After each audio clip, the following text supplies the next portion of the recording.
Feelings या जिनको जानवरों के बारे में भी थोड़ी फीलिंग्स हैं, और अगर आप उन्हें हर्ट करते हैं तो ये उस इंसान के रिलीजन के प्रति जाना है। तो मेरा ये मानना है कि भगवान कुछ नहीं है, सिर्फ एक यूनिवर्सल ब्रदरहुड का माध्यम है ताकि एक भगवान को हम पूजें या इबादत करें और इसके थ्रू हम यूनाइट हो जाएं। तो मेरा सवाल ये है कि हम हमेशा भगवान को इस तरह तोलते हैं कि उसे इंसान की तरह फीलिंग्स हैं, वो हमें सज़ा देता है, हमें रिवॉर्ड करता है, पर हमारे अलावा इस यूनिवर्स में, मैं उस वर्ड पे स्ट्रेस करूँगा, यूनिवर्स में जानवर भी हैं जिनका काम इस भगवान के बिना चल रहा है, जिनमें कोई फीलिंग्स नहीं है, ना वो कुरान पढ़ते हैं ना बाइबल पढ़ते हैं। वो भी जीवित हैं, हम भी जीवित हैं। हमें एक गुमान हो गया है कि हम थोड़े स्मार्ट हैं, पर वो भी इस सृष्टि का हिस्सा हैं।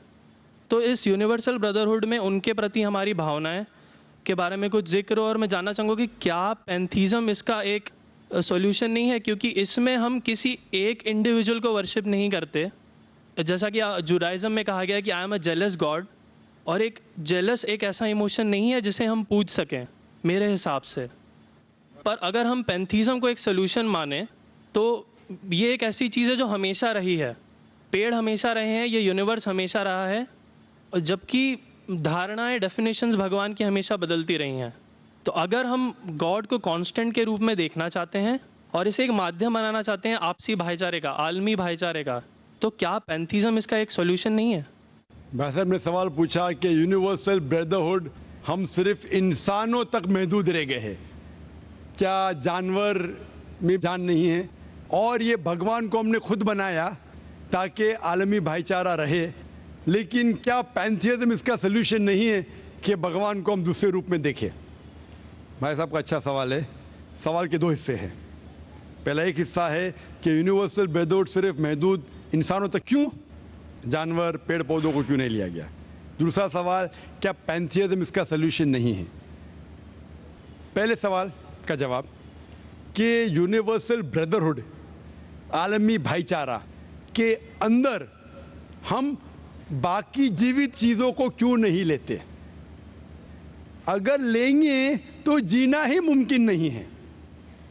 अगर हम लेंगे बाकी जीवित चीज़ों को, हम आलमी भाईचारे में लेंगे, तो आपको यहाँ खड़े रहना भी मुमकिन नहीं है 5 मिनट तक के। क्यों? मैं बोलूँगा, क्योंकि मैं डॉक्टर हूँ।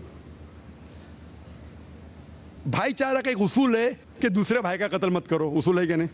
ठीक है।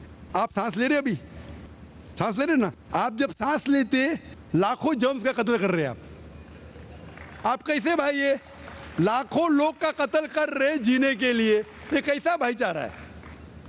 तो इसीलिए भाईचारे का डेफिनेशन जरा हम बराबर तौर से समझ ले, फिर हम डिस्कस करें। क्योंकि अगर आप कहेंगे हर जीवित चीज मेरे भाई है, तो आप भाईचारे के खिलाफ। कोई भाईचारा में ये नहीं है कि दूसरों का कत्ल करो अपने आप को जिंदा रखने के लिए। कभी भी इस्लाम में ये नहीं कहा गया है कि दूसरों को दबाओ अपने आप को ऊंचा करने के लिए। और मैं अल्लाह के रसूल की एक मिसाल दूंगा आपको। अल्लाह के रसूल फरमाते हैं, आप जब देखते हैं एक खजूर का दरख्त, पाम ट्री, वो एक मोमिन की मिसाल है, मुस्लिम की मिसाल है, तो साहबा सोचते इसका क्या मतलब?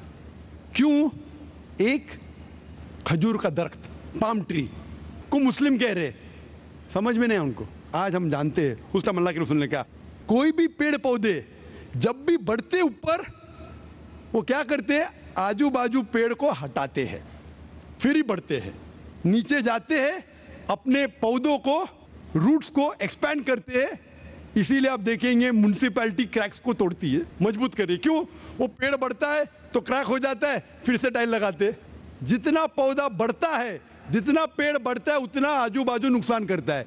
एक वाहिद दरख्त है पाम ट्री, जो जितना ऊंचा जाता है दूसरे को नुकसान नहीं पहुंचे, सीधा जाता है। बाकी लोग यहां जाते हैं, वहां जाते, इसके घर में घुसते, उसके घर में घुसते, ऊपर जाते सीधा, किसी को तकलीफ नहीं देते, नीचे भी जाते सीधा, आजू बाजू घूमते नहीं। अगर आप अपने आप को बड़ा बनने के लिए दूसरों को दबाएंगे, ये मुस्लिम नहीं। तो अगर मैं मानूं आपकी बात को कि हर जीवित इंसान को भाईचारा करूं, तो मुझे जीने का हक ही नहीं, किसी को जीने का हक नहीं है। लेकिन उसका मतलब ये नहीं कि हम दूसरे जीवित लोग को तकलीफ पहुंचाए जानबूझ के। इसीलिए इस्लाम में जब मोहम्मद सल्लल्लाहु अलैहि वसल्लम पैगाम दिए अरब देशों में, अरब ममालिक में, तो लोग ने कहा ये कैसा इंसान है। जब अल्लाह के रसूल ने कहा कि ऊंट के ऊपर ज्यादा वजन मत डालो, हराम है, घोड़े को ज्यादा तकलीफ मत दो, तो लोग कहने लगे ये तो अभी इंसानों की हुकूक की बात कर रहा था, अभी जानवरों के हुकूक की बात कर रहा है।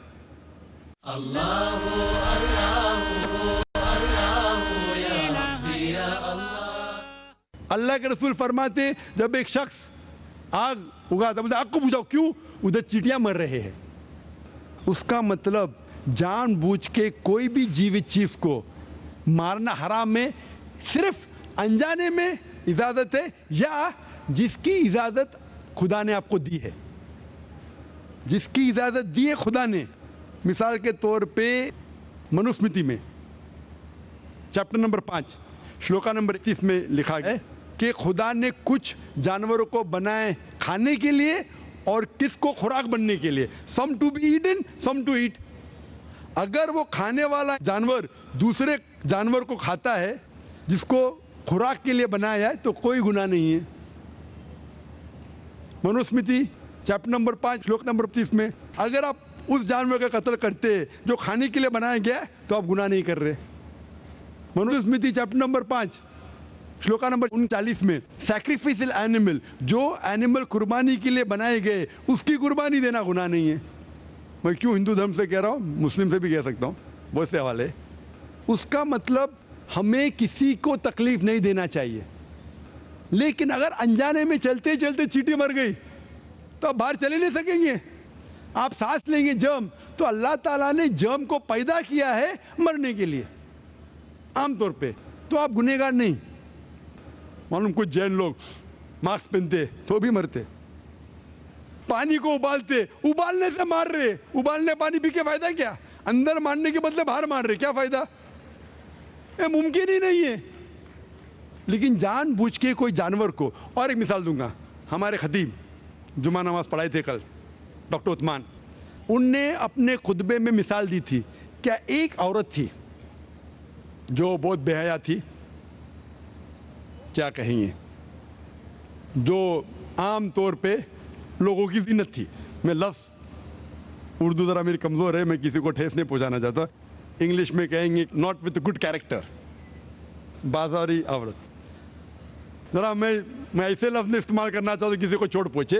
तो बाजारी औरत थी जो बहुत गुनाह करती थी, लेकिन एक वक्त एक कुत्ते को पानी पिलाया तो अल्लाह के रसूल फरमाते सिर्फ वो एक अच्छे अमल के वजह से खुदा ने उसे जन्नत में डाला। बाजारी औरत गलत काम करती है, जिना करती है, एक अमल क्या की, एक कुत्ते को पानी दी, इंसान को नहीं कुत्ते को, और अल्लाह उसे जन्नत में डालता है। दूसरी तरफ एक अच्छी औरत, नेक औरत, लेकिन एक बिल्ली को बंद करती है, चेन करके रखती है, उसकी आज़ादी को कैद करती है, अल्लाह ताला उसको जहन्नम में डालता है, नरक में डालता है। इसे कहते हैं जानवरों के हुकूक। मतलब जानवरों के भी हुकूक इस्लाम में हैं। अल्लाह के रसूल फरमाते कि चिड़िया की जान भी मत लो बिना वजह। चिड़िया, स्पैरो, आप पढ़ेंगे कुरान में और हदीस में कई इसके पर लेक्चर। तो इसलिए हम मानते हैं कि जीवित चीज का हमें एहतराम करना चाहिए, उसके रूल रेगुलेशन है। बोलेंगे सब जीवित चीज मेरे भाई है, नहीं भाई, सब भाई नहीं है। अभी कुछ लोग इतना करते, कुत्ते के पीछे हर महीने लाख रुपया खर्चा करते। अरे गरीब लोग मर रहे, लाख रुपये से 10 घर हर महीने लाख रुपया अपने पूडल के ऊपर डालते हैं। लाख रुपये से कम 10 घर तो चलेंगे ना महीने, 20 घर चलेंगे बम्बई में, हाँ के नहीं? वो 20 घर को संभालो ना, एक पूडल को संभाल रहे। ये किधर का इस्लाम है? ठीक है, जानवर की कदर करो, इतना कदर मत करो कि उसके हाथ में चेन डालो सोने की, ये करो, ये खाना लेके आओ। खाना लेके आते लाख रुपए का, आप समझ रहे ना? तो इतना मत इसराफ करो, इस्लाम के अंदर सिखाया गया है कि भाईचारा जो मैंने जिक्र किया, बट जानवरों को भी देखो और उसके साथ अच्छा बर्ताव करो, बिना वजह किसी जानवर का कत्ल मत करो। ये आपका सवाल था। आपका दूसरा सवाल इसके अंदर जवाब हो गया। आप कहते हैं कि पैंथियज्म, सबको खुदा मानना इसका जवाब है। उसका जवाब में कहा था, हमारे भाई जो अवतार सिंह थे ना, उसने कहा था पैंथियज्म, सब कुछ खुदा है, सब कुछ खुदा है। इससे क्या होता है कि सब कुछ खुदा है, मतलब अगर आप सबको खुदा मानते, चोर को भी खुदा मानते, डाकू को भी खुदा मानते, खुदा का मतलब उसका कहना मानना, बराबर कि नहीं, उसकी इज्जत करना, उसकी इबादत करना, वो जो कहता है उसकी बात मानना। तो आप अगर वो चोर को खुदा बोलेंगे, वो बोलेगा चोरी को, तो आप चोरी करना शुरू करेंगे। वो बलात्कार करने वाला कहेंगे आपसे, आप उसको खुदा बोलेंगे, चल मैं बलात्कार कर, आप करेंगे? करेंगे? तो इसी तरह ये इलॉजिकल है। खुदा एक है और सिर्फ उसकी इबादत करना चाहिए। और ये जो फिलॉसफी है, ये फिलॉसफी जो आप बोल रहे किधर से आई, इसे कहते हैं एंथ्रोपोमॉर्फिज्म। क्या कहते हैं? एंथ्रोपोमॉर्फिज्म, मतलब गॉड ने हर चीज़ की शक्ल हासिल की। और इसके अंदर एक फिलॉसफी है कि खुदा इतना पाक, इतना नेक, वो जानता नहीं कि किस तरीके से इंसान को तकलीफ होती है। और ये एंथ्रोपोमॉर्फिज्म जो फिलॉसफी है, खुदा अलग अलग चीज़ में शामिल होते हैं। और कई मज़हब, इस्लाम के अलावा कोई मज़हब कहता है कि खुदा एक बार इंसान का रूप हासिल किया, कुछ मज़हब कहते हैं अनेक बार। और उनकी लॉजिक है कि खुदा इतना पाक, इतना नेक, इतना महान, उसे पता नहीं इंसान की तकलीफ़ क्या है, इंसान को किस चीज़ का बुरा लगता है। इतना नेक, इतने पाक, इंसान को दर्द कैसा होता है, इंसान को तकलीफ़ कैसा होती है। तो ये खुदा जो नेक और पाक है, जानने के लिए इंसान के उसूल क्या होना चाहिए, वो इंसान का रूप धारण करते हैं। ये फिलॉसफी है एंथ्रोपोमॉर्फिज्म की। ऊपर से लगता है बहुत लॉजिकल है, खुदा इतना नेक, इतना पाक, इतना दयालु, वो जानता नहीं बेचारे इंसानों की क्या तकलीफ है, क्या मजबूरी है, क्या मुश्किलात है। तो इंसान का रूप धारण किया लिखने के लिए, क्या इंसान के लिए अच्छा है बुरा है। ऊपर से देखें तो बहुत अच्छा लगता है, लेकिन तहकीक करेंगे मंतिक से तो एकदम ही गलत। मिसाल के तौर पे, अगर मैंने एक डीवीडी प्लेयर बनाया, डीवीडी प्लेयर, क्या मुझे ज़रूरी है कि मैं डीवीडी प्लेयर बनूं ये जानने के लिए डीवीडी प्लेयर के लिए क्या अच्छा है क्या बुरा है? ज़रूरी है? नहीं। मैं एक इंस्ट्रक्शन मैन्युअल लिखूंगा कि डीवीडी प्लेयर को प्ले करने के लिए डीवीडी डालो, प्ले का बटन दबाओ, स्किप करने का स्किप का बटन दबाओ, स्टॉप करने का स्टॉप का बटन दबाओ, पानी में मत डालो खराब हो जाएगा, ऊपर से मत फेंको खराब हो जाएगा। मुझे डीवीडी प्लेयर बनने की ज़रूरत नहीं। इसी तरीके से खुदा हमारा खालिक है, हमारा बनाने वाला है, हमारा पैदा करने वाला है, उसको इंसान बनने की ज़रूरत ही नहीं। वो क्या करता है? इंस्ट्रक्शन मैन्युअल लिखता है, इंसान के लिए क्या अच्छा है क्या बुरा है, क्या खाना चाहिए क्या नहीं खाना चाहिए, कैसा इबादत करना चाहिए। और इस खुदा का आखिरी इंस्ट्रक्शन मैन्युअल है कुरान। इस ईश्वर, इस भगवान, इस अल्लाह, इस खुदा का आखिरी इंस्ट्रक्शन मैन्युअल है कुरान। इस कुरान मजीद में लिखा है आपके लिए क्या अच्छा है क्या बुरा है, किस तरीके से जानवर से अच्छा बर्ताव करना चाहिए, किस तरीके से भाईचारा बढ़ना चाहिए, किस तरीके से गरीबों की मदद करना चाहिए, सब लिखा है इसमें।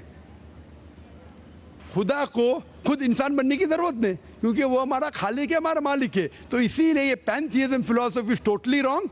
और वेद में किधर नहीं लिखा है, आप जाएंगे दूसरी किताबों में लिखा है, आप अगर देखेंगे मेरी कैसेट हिंदुइज्म एंड इस्लाम पे, लेकिन वो किताबें वेद से ऊंची नहीं है। वेद में सिर्फ लिखा है तौहीद के बारे में, एक खुदा के बारे में, एक कमसत विप्रा बहुधा वेदांते, खुदा एक है, उसको नाम अलहदा दे सकते हैं आप, लेकिन खुदा एक है, उसकी सिफत आप बयान कर सकते हैं। और वो एक खुदा है न तस्य प्रतिमास्ति, उसका कोई अक्स नहीं है, ना कोई पिक्चर है, ना कोई पेंटिंग है, ना कोई मूर्ति है, ना कोई स्टैच्यू है। Hope that answers the question.